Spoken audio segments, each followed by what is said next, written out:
The air in the Senate chamber crackled with tension as Senator John Kennedy rose to his feet, his voice a low rumble that silenced the room, his piercing gaze locking onto Senator Elizabeth Warren, who stood across from him with a scowl that could melt steel.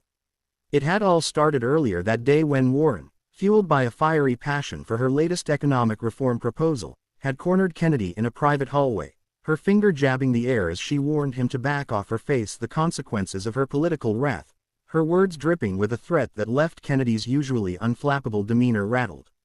Known for his folksy charm and razor-sharp wit, Kennedy had always been a beloved figure in Louisiana, a man who rose from humble beginnings as the son of a truck driver to a respected lawmaker, but this confrontation stirred something deep within him, a mix of pride, anger, and a desperate need to protect his integrity.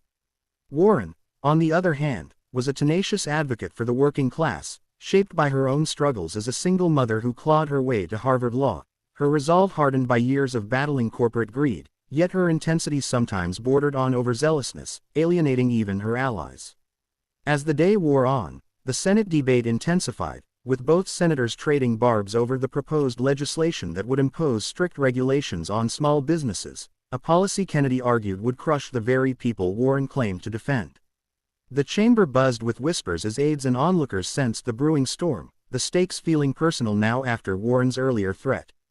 Kennedy, a man who had faced down personal tragedies like the loss of close friends to illness and the constant pressure of representing a state battered by hurricanes, felt a surge of determination to stand his ground, not just for himself but for the constituents who depended on him.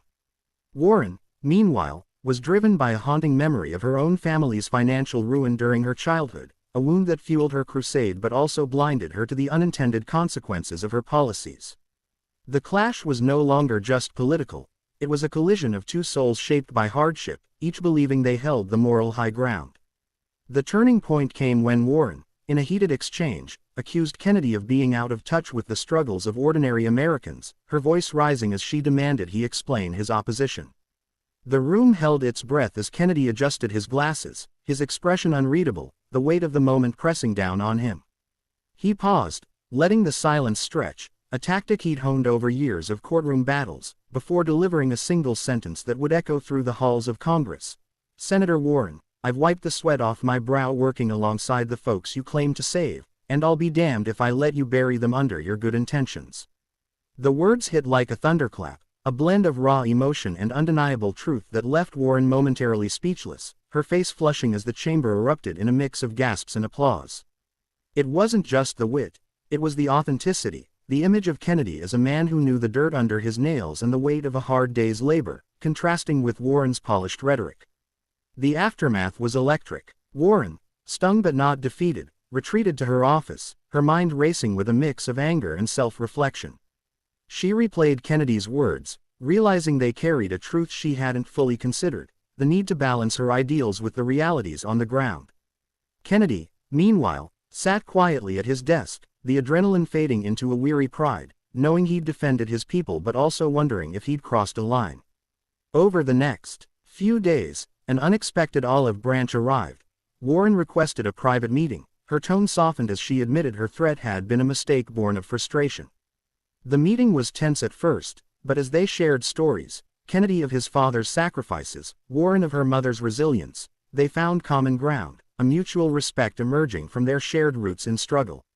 The resolution unfolded gradually. Together, they reworked the legislation, incorporating Kennedy's insights on small business viability while preserving Warren's core protections for workers. The revised bill passed with bipartisan support, a rare victory in a divided Senate, and the two senators stood side by side at a press conference, their differences bridged by a newfound understanding.